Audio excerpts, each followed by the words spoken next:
Let me connect with y'all through this message right quick. Know what I'm saying? The gates of hell explained. Hey, what's up? It's Patrick. It's Rose via Fire. And I pray this message reaches who it needs to reach. So let's talk about the gates of hell explained. Know what I'm saying? Now, I'm going to keep it real with you, bro. Bro, it's going to be so many people, bro. At that moment, bro, they standing in front of the gates of hell. They going to be wishing for a second chance, bro. Know what I'm saying? People thought this stuff that we talking about is a joke. You know what I'm saying? A lot of people be mocking real followers of God, bro. They think we just talking. They think we just, oh, you know, y'all going too hard, bro. You going too hard for Jesus, bro. You going too hard for God. You going all out for God. What are we supposed to do? They like, oh, yo, you going too hard for God. What are we supposed to do? They see the work that we put in. A lot of people be watching, you know, a lot of people may be watching on the sideline. Some people be secretly hating. They see the work we're putting in. Why these people keep going hard for God, bro? Like, what is their mission? Our mission is simple. To do what God called us to do, to save these souls from hell. Now, you got to understand, on Judgment Day, God is going to be like, okay, who did you save from hell? A lot of these people, their resume empty. Oh yeah, their worldly resume is full. It's full, bro. They have this career job. They have the other job, this career, that career, these accomplishments, those accomplishments, worldly accomplishments, right? On Judgment Day, God is going to ask them spiritual questions. That's where people fail. Don't you know that's a spiritual checkmate right there?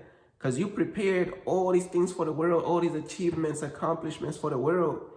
But on Judgment Day, bro, your resume empty. Because you are standing before a spirit. God is a spirit. He going to ask you them, man, he going to hit you with them spiritual question. Who did you save from hell? How many souls did you save from hell? How many people did you save from hell? That's why we go so hard. That's why we're doing all this work that we're doing, to save these souls from hell. God's will is literally saving these souls from hell. That's what we're doing. Know what I'm saying? We may not know what a lot of these people are doing out here. We don't even know, bro. These people are doing their own thing, bro. Know what I'm saying? But I'm going to keep it real with you. A lot of people are going to be standing in front of the gates of hell. And this is where they realize, it's at that moment they realize, dang, the very place that I thought was not real, I'm standing in front of it right now. And you know what's crazy too? It's going to feel surreal. It's going to feel like you're right there. Bro, I use this example. I can't even speak. Let me slow down.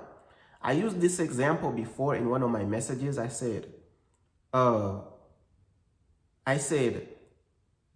one day you're going to be standing in front of God and it's just going to be so real. It's going to feel surreal, bro. Like, it's going to feel as though you wake up, you brush your teeth, you eat breakfast and this and that, right?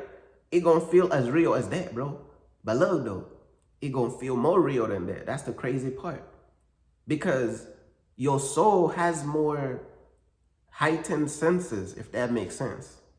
So when you die and your soul come out of your body, you're going to feel more than when you was feeling when you were here. Like, it's crazy, bro. When you die and your soul comes out of your body, your senses is heightened. So it's like you're going to feel more than you was feeling when it's going to feel more real than when you was real. See, these people don't get it, bro. It's going to feel more real than when you was real, or when you was alive on earth. See, a lot of people, their eyes is blinded. They cannot see beyond this world. A lot of people cannot see beyond this world. It's like they don't have the gift to see beyond this world. That's what's wrong with a lot of people. They cannot see beyond this world, bro. Know what I'm saying? Man, they cannot see beyond this world. These people cannot see beyond this world. And I'm going to use this example. Like, let's say you go to sleep and you having a dream.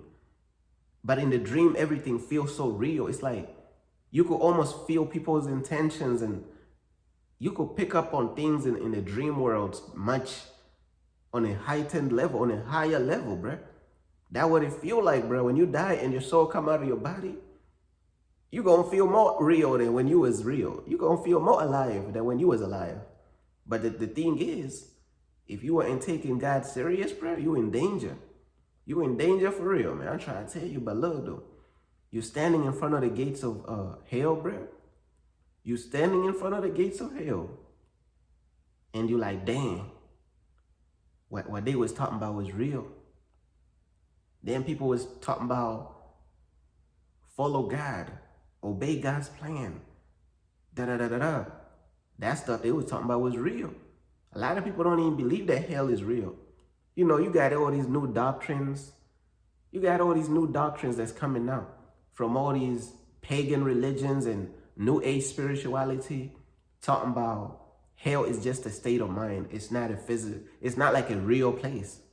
It's not like an actual place where you burn in forever. They be talking about it's a state of mind. You know, you go and listen to them new age religions and all these false religions. You gonna listen to them? Okay. You gonna see what's gonna happen. You gonna mess around and find out, man. The devil comes with all type of forms and shapes. And all these pagan false religions, them the ones you need to look out for. You need to look out for the Hinduism, the New Age spiritualities. You need to look out for Buddhism. Is it Buddhism or Buddhism? I do not know how you say that right there. Whether it's Buddhism or Buddhism, whatever it is, you gonna mess around and find out. I'm trying to tell you, bro. You gonna mess around. They come out all these weird, demonic practices and spiritualities. And one thing I've noticed too, people soft. People soft. You want to know what people be saying instead of speaking the truth. Instead of speaking the truth, you want to know what people be saying? People be like, "Oh, let's not offend people's religions. Let's try to tone it down and respect people's religions. Let's respect people's beliefs and religions. Let's not speak up. Let's keep it quiet." What? These people be like, anytime somebody try to keep it real, people gonna be like, "Oh, let's watch. I don't want to offend nobody's religious beliefs, so I don't want to speak about anything because I don't want to offend people's religious beliefs." This whole mindset is a programming. See, people is not even leaders anymore. People is followers. You notice everybody saying the same thing? Is it just me who's noticing like everybody's saying the same thing? Everybody's like, "Oh, let's not speak about that. It's going to offend people's religious beliefs. Let me not speak about that. It's going to offend people's religious beliefs. Let me not speak about this. It's going to offend people's religious beliefs." Why? The truth hurts. When God calls us to speak the truth, man, we're going to keep it all the way real. Ain't no sugarcoating and watering stuff down. Or let me not speak about what I think, or let me not speak the truth because it's going to offend people's religious beliefs. Everybody became emotionally soft. What the hell going on? Are you going to stand on business for God and keep it real? If God is calling you to speak the truth, why are you worried about offending people's religious belief? Who give a damn about their belief? You know what I'm saying? If God is telling you that Hinduism is satanic, that's what it is. Or let's not offend Hinduism, spiritual belief. We don't want to offend people. The truth hurts. The truth hurts. And you got to understand something. Everywhere Jesus went, it was controversy. Jesus was bold, bro. Jesus was speaking the truth that hurts. Man, Jesus was tearing down all these false idols and all type of stuff, man. Jesus was speaking the truth, man. These religions worship the devil. Have y'all seen what's going on in Hinduism? These people got altars of false pagan gods. These people got a collection of false miniature statues, bro. What the freak going on? You supposed to speak up. You supposed to stand on business. What are you talking about, bro? You supposed to stand on business. God did not call you to be a coward. You want to know what the Bible say about cowards? They shall have their part in the lake of fire. These cowards is going to end up in hell, bro. I don't want to offend nobody's religious beliefs. I don't want to... How you going to speak the truth without offending nobody, bro? You see, that's a paradox. That's a conundrum, paradox, dilemma, situation or aspiration, negation of all time. How can you speak the truth without offending people's emotions? It's not possible. God calls us to hurt people's feelings. God calls us to speak the truth that hurts. That's what God called us to do. God calls us to not compromise. Know what I'm saying? People have grown too soft, man. They've grown too soft on God, bro. They've grown too soft on the truth, bro. Every time it's time for them to be real, oh, I don't want to offend nobody. Every time you call them, hey, speak the truth, bro. Oh, I don't want to offend people. Everybody got their own perspective. Who give a damn if they have their own perspective, bro? You gonna stand on business for God, or you gonna care what people think, bro? You know what I'm saying? You gonna stand on business for God, or you gonna care what people think? You tell me. Oh, you know, I can't speak on that because I don't want to offend people's feelings. What scripture told you to not offend people's feelings? Give me one scripture that says, do not offend people's feelings. You can't find it. The scripture tells you the truth hurts and the truth shall set you free.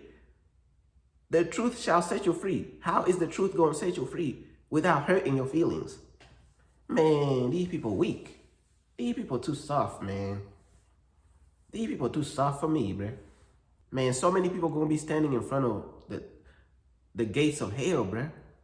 Going to be, I wish I had a second chance to be bold for Jesus, to take a stand for Jesus, to not compromise the truth. You know what I'm saying? To not be afraid to speak up when God tells me to speak up. If God is calling you to speak up and to keep it real and to speak the truth, what are you scared for? Speak the truth, man. I don't want to offend people's political beliefs and religious beliefs, and I don't want to offend this person and that person. I don't want to offend people's sexuality and LGBT and all that. Who gives a damn? If God is saying speak up about something, you speak up. You know what I'm saying? Because the Bible said the cowards is going to have their part in the lake of fire. That's what the Bible does say. But I don't know. These people, they grown too soft on us, bro. They grown too soft on everybody, bro. You know what I'm saying? So many people going to be standing in front of the gates of hell, bro.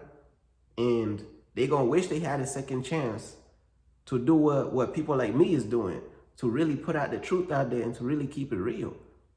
You got these weird religions, pagan religions, talking about they don't believe in heaven and hell. It's reincarnation that they believe, worshiping all these false gods. That's the stuff you're not supposed to speak out against because you don't want to offend people's religion. These people worship the devil. These people worship all these false gods and evil spirits. Man, these people worship evil spirits, man. What is you talking about? You can't speak up about this stuff, man. Every time it's time for somebody to keep it real, people grow soft. Oh, I don't want to hurt nobody's feelings. I don't want to offend. This is the generation we live in there, bro. Man, this generation is weak. You know what I'm saying? But hey, bro, that's pretty much everything that I wanted to say right there, man. Peace.